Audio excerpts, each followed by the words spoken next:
What's up guys, I'm Chris Doughty, aka Downsnator. Welcome back to the channel. In this video we're going to go 1v1 with Lawrence 321 and we're going to go with an alternate strategy. Nearly all night long we've been racing Lawrence, super fast driver, and he made a mistake in the last race. He made the pit stop and didn't change tyres and had to make a second pit stop, which ruined his race completely. He's going again, I'm going again.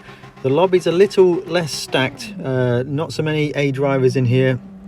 It's quite a lobby late at night, but we're going to start on the hard tyres. Medium tyres are required, hard tyres are also required, and we are pretty sure that Lawrence will be starting on the mediums.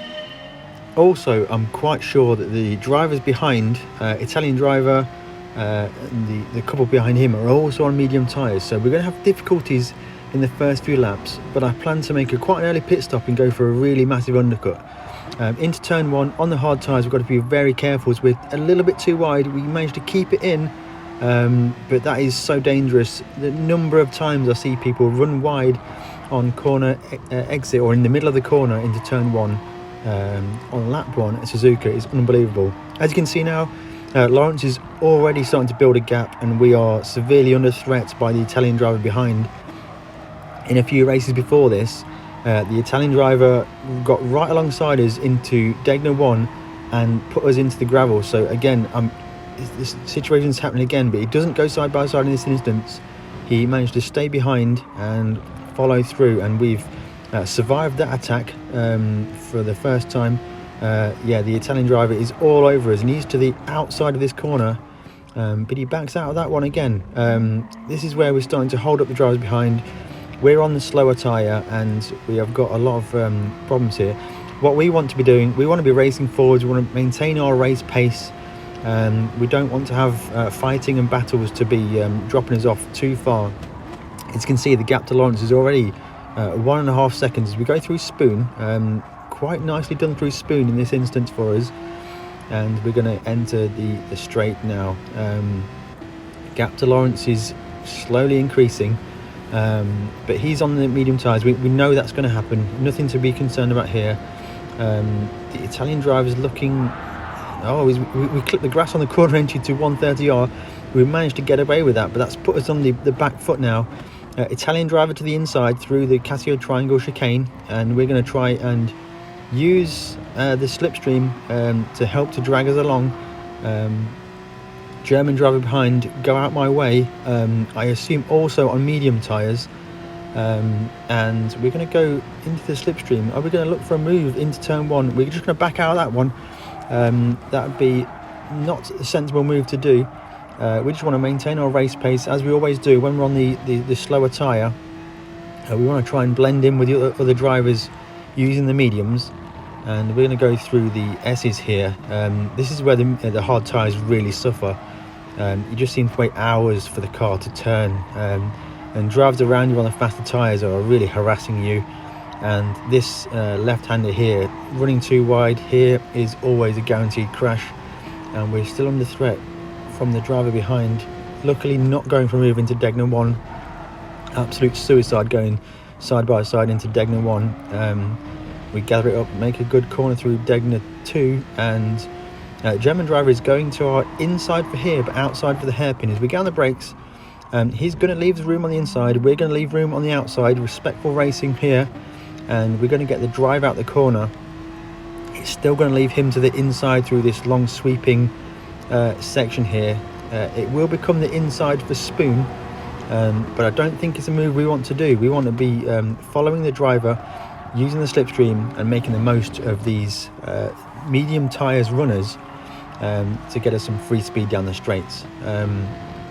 Looking behind, reasonable gap to 5th place, and we're going to be thinking about pit stops. We're going to be going for a massive undercut, going very early onto the medium tyres.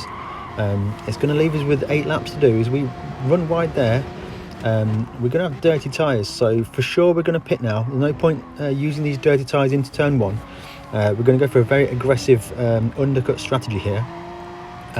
In a lot of the previous races, the undercut has been immense. You can get out the pits and you can get a lot of free time.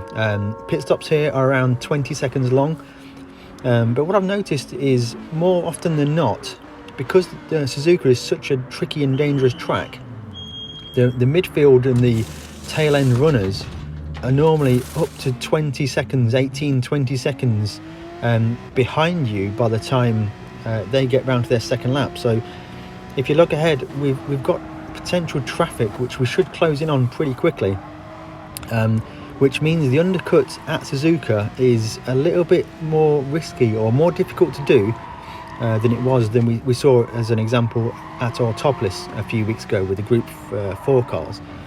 But we're out the pits, we've got fresh medium tyres on, and we are going to be looking to go to the maximum with these tyres to make the most of these tyres while we've got some clean air, and hopefully get an undercut on Lawrence, who's in the lead now. So basically Lawrence and I, we're still racing head to head, but at almost opposite ends of the track, as we just get a nice corner through Degner 2, wide and in the air by the Austrian driver, Austria.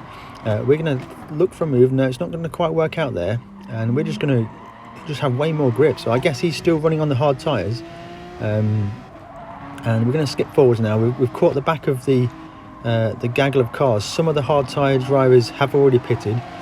We're going to be really losing time against these drivers here. Lawrence to the lead, 23 seconds ahead, so that's more than a pit stop. So he's got a pit stop in hand, as we look like P2 is in the pits. A couple of drivers going to go wide on the outside of 130R. That's easy to do. The Beetle's just going to block our line a little bit there. We really want to be making better progress than we are through the pack, as the Beetle goes into the pits, as does the I think Russian driver ahead. And we've now got some free track to see what lap times we can put in. Up until now, we're not into the 159s. 2 minutes dead. It's not a bad lap, but that last lap for us, it was a second or so slower than we really should be. As you can see, Go Out My Way is ahead. He's was a medium tyre runner at the start of the race. He's pitted on lap 5, and now we're directly behind him. Now the advantage is with us. He's on the hard tyres, we're on the medium tyres, and we're going to look to close into the back and try and get round him as quickly as possible, to try and bridge that gap to Lawrence 321 in the lead. As the race is progressing, and as we're coming across more and more traffic, it looks like this strategy isn't quite working out for us, as it looks like Go Out My Way is stuck behind his fellow German driver in the Porsche. What's going to happen into the hairpin? Is he going to look for a move? And it looks like the Porsche driver is going to defend that one, but run wide on the exit, side by side as they exit Ford GT, which is rare to see actually. Good to see it on the track, but rare to see it. But we're going to have some potential fireworks into Spoon as we go German versus German, and nothing's going to happen there. We're going to look to the inside. The German, the Porsche, just decided to throw it off the track in the middle of the corner. Golden ticket for Go Out My Way there. He's got straight past that driver. But we're in the slipstream of Go Out My Way, and we are going to be closing in. Are we going to look for a move into 130R? Unlikely, really. We've just backed out of that one. It's not a good move to do if you want to be getting good race pace. Both drivers will suffer, as we've got another driver in P2 is pitted off the medium tyres. Lawrence looks like he's gone another lap on his mediums, so is he going to be going too far on their mediums and suffering with the tyres falling off the cliff? We're in the slipstream of the German driver ahead. We're going to look for a move into the first corner. We have the grip advantage. We're going to get firmly on the brakes, keeping it tight. Now we know he's side by side, and we've got that move done. So the move there, I wanted to get to the inside, and I would always leave at least half the track width on the outside. If you're going to go side by side like that, you need to make sure you're giving the other drivers plenty of room. We're going to skip forwards now. Second place peels off into the pits, and this is going to leave us 1v1 against Lawrence. 2 laps to go. He's made his pit stop, and now we are 4 seconds behind. We're on the faster tyre, he's on the hard tyres, we're on the medium tyres. Although we've got a bit of tyre wear, we could start to close in that gap. and he may have some kind of problems with. Well, Lawrence had just gone backwards around the track. He's just lagged off there, so I'm not sure what's happened. Okay, so we're going to look forwards now. It looks like Lawrence is like a second behind, three seconds behind us. I'm not really quite sure what's going on. The connection looks good. Lawrence has just gone. No, God! No, God, please, no! No! No! No! Well, that's exactly how I feel. That disconnect cost me around 2k DR. Because it had a few B drives in the lobby, it counted as a 20th place finish for me. And as an A+ driver against B rated drivers, that really destroys my DR. Let me know what you think about that in the comments below. If you have enjoyed the video, drop a like, consider subscribing. Check the description, there'll be a link to the Race Asylum Discord, where we can continue to talk about racing, liveries, league racing, anything you want to. It's all good. Let's see you over there in the Discord, and we'll see you in the next one.